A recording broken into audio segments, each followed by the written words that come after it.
سب سے پہلے ان کا جو خواجہ صاحب کا پبلک آفس ہولڈر جب یہ بنے 1991 میں پہلی دفعہ یہ سینیٹر بنے، تو 91 میں تو یہ انہوں نے فائل ہی نہیں کرتے تھے۔ 93 میں ان کے جو ایف بی آر کے ریکارڈز ہیں ان کے مطابق ان کی ٹوٹل نیٹ ایسٹ خود اپنے ڈکلیئر کردہ اثاثوں کے مطابق 5.1 ملین کی تھی، یہ کوئی 50 لاکھ روپے کی بنتی ہے، جو کہ ایک مکان کی گھر کی صورت میں تھا جو ان کا انہیریٹڈ تھا۔ اس کے علاوہ کوئی آمدن یا کوئی اس قسم کی ایسٹس نہیں تھے اس رقم کے علاوہ۔ اس سے تھوڑا آگے جاتے ہیں، جو نیب کا بھی کرنٹ کیس ہے وہ کانٹیکسٹ بڑا آپ کے لیے واضح ہو جائے گا۔ 2013 میں جب مسلم لیگ نون کی دوبارہ حکومت آئی تو ایف بی آر کے مطابق ان کے اپنے کوئی جو ڈکلیئرڈ ایسٹس تھے وہ 12-13 ملین کے لگ بھگ تھے، جبکہ ان کی گروتھ جو ڈکلیئرڈ ایسٹس ہیں اس کے اندر جو خود آپ ڈکلیئر کر رہے ہیں وہ 118 ملین پہ چلی جاتی ہے۔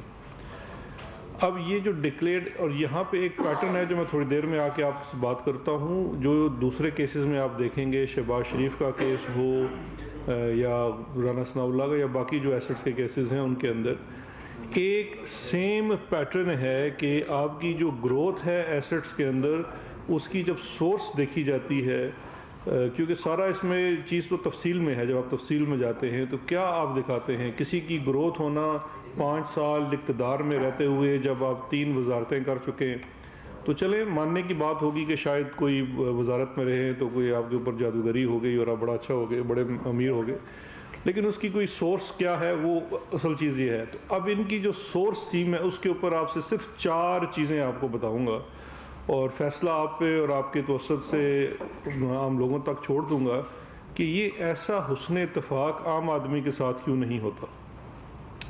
پہلی کوئی 14 کروڑ کے لگ بھگ کی سورس ہے ان کی تنخواہ کی، جو دبئی میں ان کو ملتی تھی۔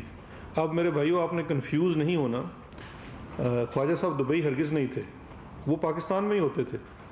2013 سے لے کے 2018 تک وہ واٹر اینڈ پاور کے وزیر رہے، پھر اس کے بعد وزیر دفاع بن گئے اور آخر میں وزیر خارجہ بنے۔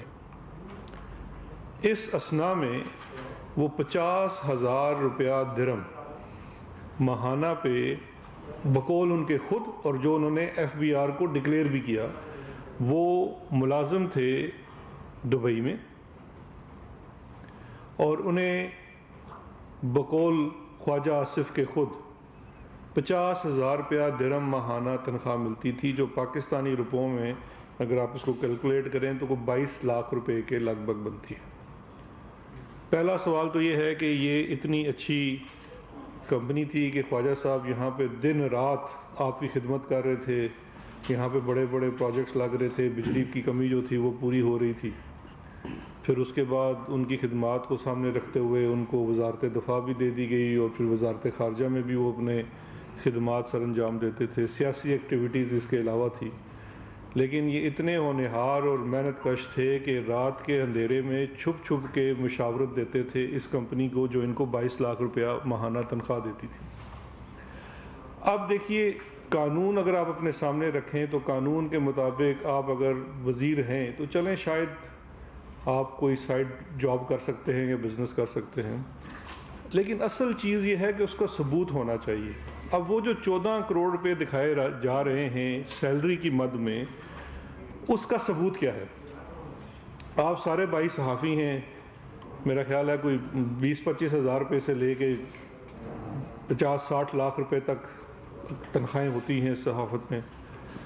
میرا نہیں خیال کہ آپ میں سے کسی کو بھی کیش ملتا ہے، سب کو آپ کے اکاؤنٹ میں آپ کے امپلائر کی طرف سے پیسے دیے جاتے ہیں۔ سب سے زیادہ تو اچھا ادارہ جو ہے یہ بیٹھے میرے ثناء اللہ بھائی، کیش آتا ہے ان کے ادارے کی طرف سے آ جاتا ہے، آپ کے اکاؤنٹ میں آ جاتا ہے۔ دنیا کے کسی بھی آپ ملک میں چلے جائیں، وہاں پہ آپ کی جو سیلری ہے وہ آپ کے سیلریڈ اکاؤنٹ میں جاتی ہے، دینے والا جو ہے وہ اس کو اپنے اکاؤنٹ سے آپ کے اکاؤنٹ ٹرانسفر کرتا ہے۔ بہت کم جگہوں پہ ہوگا کہ شاید آپ کو تھرو چیک دے دیا جائے۔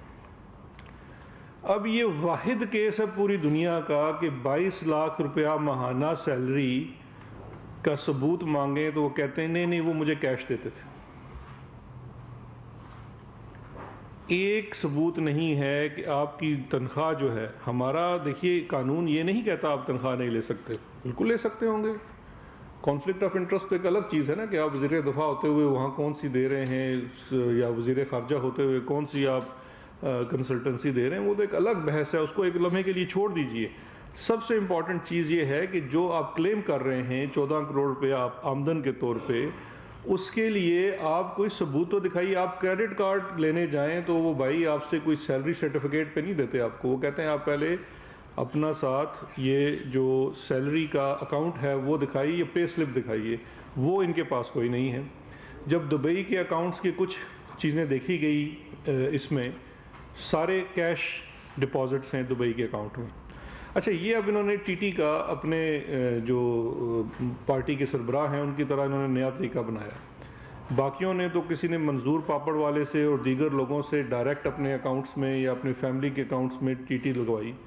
خواجہ صاحب چونکہ تھوڑے سے سمجھدار تھے تو انہوں نے اپنے دبئی کے اکاؤنٹ سے اپنے پاکستان کے اکاؤنٹ میں ٹی ٹی لگائی. تو یہاں تو ایف بی آر تو مطمئن ہو گیا کہ ان کے اپنے اکاؤنٹ سے آ رہی ہے، اور دبئی کے اکاؤنٹ کو یہاں یہ دکھایا کہ جی میں وہاں سیلری وصول کرتا ہوں، جبکہ سیلری کیش کی صورت میں وصول ہو رہی ہے. تو اس کے اوپر اس کو تصور نہیں کیا جا سکتا کہ یہ آپ کی سیلری ہے، یہ آپ کی لیجیٹمیٹ سورس ہے. اب اس کا بڑا کنیکشن ہے جو ان کے اوپر ایسٹس بیانڈ نون سورس کا ذکر ہے، اور میں آخر میں اس پہ بات کروں گا. تو اچھا، دوسری سب سے حیرت کی بات ہے کہ خواجہ صاحب کو یہ نوکری صرف اس وقت ملی ہوئی تھی جب وہ وزیر وزارت میں تھے. جس دن یہاں سے فارغ ہوئے 2018 سے، وہ نوکری بھی چلی گئی. اب سوال یہ پیدا ہوتا ہے کہ آپ تو پہلے چلے بڑے مصروف تھے اور آپ رات کو یہ والی نوکری بھی کرتے تھے، اب تو آج کل آپ فارغ ہیں، پی ڈی ایم بھی پھس ہو چکی ہے، تو آج کل آپ یہ نوکری کیوں نہیں کر رہے؟ یہ جو ایڈوائزری آپ کرتے تھے یہ 2018 کے بعد ختم کیوں ہو گئی؟ اگر آپ اتنے ہی ہونہار ہیں تو آج کل بھی تو آپ کو ظاہری بات ہے کوئی نوکری کی ضرورت ہوگی، وہ نوکری آپ کیوں نہیں کرتے؟ اب تو آپ محض ایک ایم این اے ہیں، آپ کے پاس کافی وقت بھی ہوتا ہوگا جب اسمبلی کا سیشن نہیں ہے. تو یہ بھی ایک سوال ہے آپ لوگوں کو ضرور پوچھنا چاہیے جب ابھی ان کی طرف سے کوئی ترجمان آئے گا ہماری پریس کانفرنس کے فوراً بعد. دوسرا ایک ان کے اوپر یہ ایسٹس کے اندر ہر اسپیسیفک کیس کے اندر دیکھیے، ایک تو وہ ہیں ایسٹس جو 22-23 کروڑ روپیہ ڈسپروپورشنیٹ بنتا ہے، جس کا کوئی تو سرے سے جواب ہی نہیں ہے. جن چیزوں کا جواب دیا گیا ہے یہ میں وہ آپ سے 4-5 چیزیں شیئر کر رہا ہوں کہ وہ جواب کیا ہے. اب اس کے اوپر آپ لوگ خود فیصلہ کر لیجیے. عدالت میں تو ابھی جب وہ ان کا ریفرنس فائل ہوتا ہے تو ادھر وہ دیکھا جائے گا کہ وہاں پہ وہ کیا مطمئن کر پاتے ہیں، لیکن ابھی تک نہ وہ نیب کو مطمئن کر سکے ہیں نہ کچھ اور. دوسرا، انہوں نے اپنا ایک ایسٹ دکھایا. سپٹمبر 2014 میں گجرانوالہ کی ایک ہاؤسنگ سوسائٹی میں 80 لاکھ روپے کا پلاٹ خریدا، اور 1 مہینے بعد اسی سوسائٹی کو 4 کروڑ میں واپس بیچ دیا. دیکھیے کہ یہ خواجہ صاحب تو کوئی جادوگر ہیں کہ یہاں بیٹھے ہیں اور تنخواہ ان کو دبئی میں مل رہی ہے. ایک پلاٹ کو ہاتھ لگاتے ہیں، 80 لاکھ کا لیتے ہیں اور اسی کمپنی کو 4 کروڑ کا واپس لے کے بیچ دیتے ہیں. تو اس کا بھی کوئی لیجیٹمیٹ وجہ نہیں سمجھ میں آتی. وائل ہی واز 2014 میں وہ وزیر تھے. تو یہ سوال پوچھنا بنتا ہے اور اس کی لیجیٹمیسی پوچھنی بنتی ہے کہ یہ کیسی ٹرانزیکشن آپ دکھانے کی کوشش کر رہے ہیں. اس کے بعد 125 ملین 12 کروڑ 12.5 کروڑ روپیہ سیال کوٹ میں اپنا جو ان کا گھر ہے اس کے ساتھ ایک منسلک پلاٹ ہے وہ دکھاتے ہیں کہ جی میں نے 2018 میں فروخت کر دی. اس کے عوض 125 ملین میں نے وصول کیے. اب اس میں جو مسئلہ ہے کہ وہ جو سیل ایگریمنٹ، اور یہاں پہ آپ کی توجہ چاہیے ہوگی کیونکہ یہ پوری پارٹی کا ایک تھیم ہے، ادھر بھی کیلبری فونٹ والا کام نکل آیا ہے. جو سیل ایگریمنٹ دکھایا کہ اس سیل ایگریمنٹ میں 28 نومبر 2018 کو یہ فلاں فلاں چیک کے تحت نمبر کے تحت ہمیں یہ پیسے وصول ہو گئے. جب تحقیقاتی ادارے نے تحقیق کی تو بینک سے یہ پتہ چلا کہ وہ سیریل نمبر کے چیک اور وہ چیک بک اس کے 3 ماہ بعد ایشو ہوئی ہے. یعنی کہ جس وقت آپ نے سیل ایگریمنٹ دکھایا، جس ڈیٹ کا سیل ایگریمنٹ دکھایا، جس ڈیٹ میں اس کے اندر جو چیک نمبرز لکھے، وہ چیک بک ہی اس کے 2 یا 3 ماہ بعد ایشو ہوئی ہے. تو ادھر بھی کیلوری فونٹ ان کی پکڑی گئی 125 ملین کا. اور سب سے وہ یہ بتا دیں گے آپ کو، ڈار صاحب سیالکوٹ کے رہنے والے ہیں، وہ پلاٹ آج بھی ان کی پوزیشن میں، وہ انہی کے پاس ہی ہے، خریدنے والے نے ابھی تک وصول نہیں کیا ہوا. اس کے بعد ایک اپنی فرنٹ کمپنی خود. مشیر داخلہ شہزاد اکبر کی پریس کانفرنس آپ نے ملاحظہ کی، ان کا یہ کہنا تھا کہ خواجہ آصف جادوگر ہیں، 80 لاکھ کا پلاٹ لے کر 4 کروڑ کا بیچ دیا. شامل اپوزیشن اور بالخصوص پی ایم ایل این خواجہ آصف کی گرفتاری پہ یہ تاثر دینے کی کوشش کر رہی ہے کہ حکومت شاید کسی قسم کی پولیٹیکل وکٹمائزیشن کر رہی ہے. میں میڈیا کے قوم کے سامنے یہ رکھنا چاہتا ہوں کہ میں نے خود گزشتہ 4 سال خواجہ آصف کے ساتھ آئینی اور قانونی جنگ لڑی. الیکشن کمیشن آف پاکستان میں بھی میں گیا، اسلام آباد ہائی کورٹ میں بھی کیس پٹ کیا، وہاں سے وہ نہل بھی ہوئے. اور جیسے شہزاد اکبر صاحب کہہ رہے تھے کہ سپریم کورٹ آف پاکستان سے جو خواجہ صاحب کو ریلیف ملتا ہے وہ بنیادی طور پہ جو مس ڈیکلریشن کا کیس تھا جس میں اقامہ تھا، ان کے اکاؤنٹس تھے، اور ایک اکاؤنٹ باقاعدہ ڈکلیئرڈ نہیں تھا لیکن عدالت نے اسے اومیشن قرار دیا کہ شاید یہ ڈورمنٹ ہے، تو اس لیے انہیں ریلیف مل گیا. لیکن میں تب بھی یہ بات کہہ رہا تھا کہ پوری دنیا میں کہیں آپ کو یہ مثال نہیں ملے گی کہ آپ کا وزیر دفاع سرحد پار ہندوستان کا ڈیفنس منسٹر یو اے کی ایک پرائیویٹ ایمکو نامی کمپنی میں جاب کر رہا ہو. یہ پاکستان میں ہی آپ کو دیکھنے کو ملے گا. انہی لوگوں کو جو خود کو قانون سے بالا تر سمجھتے ہیں، اور یہ وہ ایگریمنٹ ہے جو میں میڈیا کے سامنے رکھنا چاہتا ہوں، جو ایگریمنٹ انہوں نے ایف بی آر میں بھی دیا، سپریم کورٹ میں بھی دیا، کہ پورے سال میں انہیں 30 چھٹیاں وہاں الاؤ تھی، ہفتے میں ہر روز 8 گھنٹے کام کرنا تھا، 6 دن 48 گھنٹے بنتے ہیں، اور 50,000 درہم کا یہ کانٹریکٹ ہے.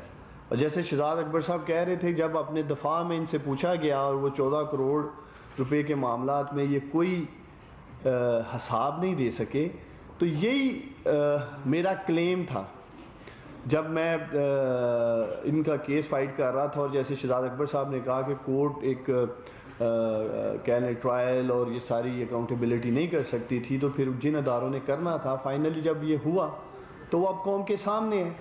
اگر خواجہ صاحب ہوں یا کوئی بھی ان میں سے ہو، پولیٹیکل وکٹمائزیشن کو 2.5 سال نہیں لگتے. 2.5 سال سے ہم حکومت میں ہیں.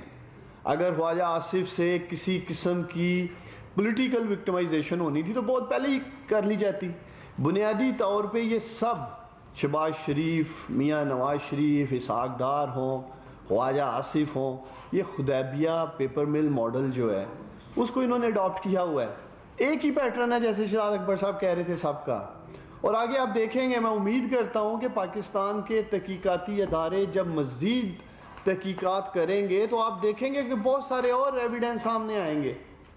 یہ قوم کو، پاکستانیوں، آپ کو یہ بات سمجھنا ہوگی، جب آپ کے ملک کا وزیر اعظم، وزیر اور بڑے عہدوں پہ بیٹھے ہوئے لوگ کرپشن کرتے ہیں تو ملک کھوکھلا ہو جاتا ہے، کمزور ہو جاتا ہے.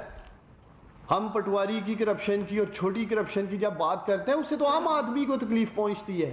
جب ایسے لوگ، خواجہ آصف جیسے لوگ کرپشن کرتے ہیں، میاں نواز شریف کا کیس آپ کے سامنے ہے، تو پھر ملک کا جو حال ہے، جو معاشی دیوالیہ انہوں نے اس ملک کا کیا اور جن حالات میں پرائم منسٹر عمران خان کو معیشت ملی، ان کی یہی بنیادی وجوہات ہیں. یہی وہ لوگ ہیں جو لوٹ مار میں ملوث رہے، اور یہی ہم بات کہتے رہے، پرائم منسٹر عمران خان صاحب بات کہتے رہے کہ میں انہیں این آر او نہیں دوں گا.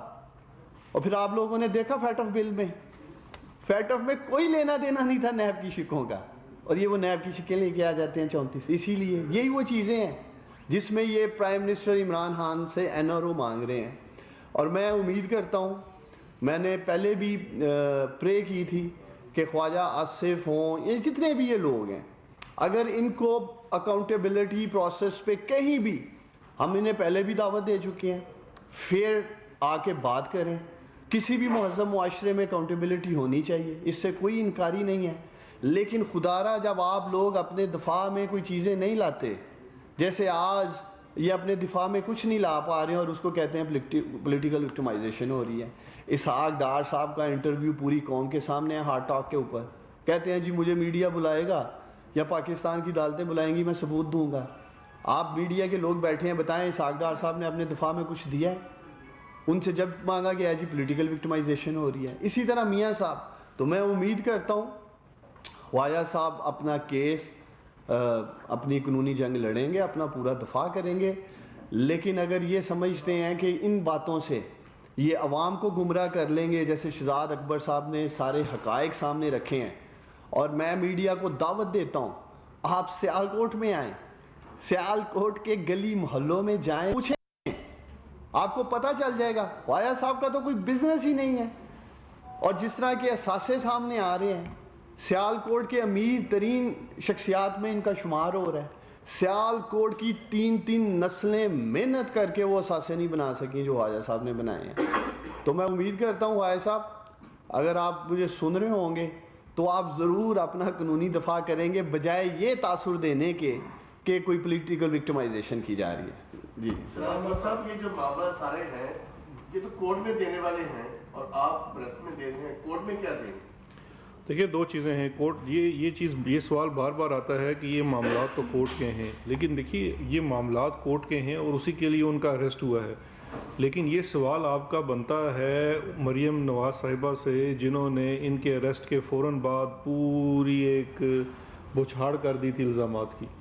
تو یہ سوال تب بنتا ہے, ہم حکومتی ترجمان, اور ان کو بڑا یہ شکوہ بھی ہے, ہم تو ان کے رسپانس میں آتے ہیں. یہ جب قوم کو یہ بتانے کی کوشش کرتے ہیں کہ جیسے جی بڑے شریف آدمی تھے, بڑے بھلے آدمی تھے اور ان کو خام خواہ اریسٹ کر لیا گیا, اب یہ اتنے ہی بھلے آدمی تھے تو مجھے یہ بتائیے ابھی دیکھ لیے 2013 سے لے کے 2018 تک حکومت میں ہیں, تو جو اثاثے اس 5 سالوں میں بنائے ہیں, وہ ایک اپارٹمنٹ لیا ہے کانسٹیٹیوشن ایونیو اسلام آباد میں, آپ سب کو پتہ ہے کہ وہاں کتنے کی اپارٹمنٹس ملتے ہیں.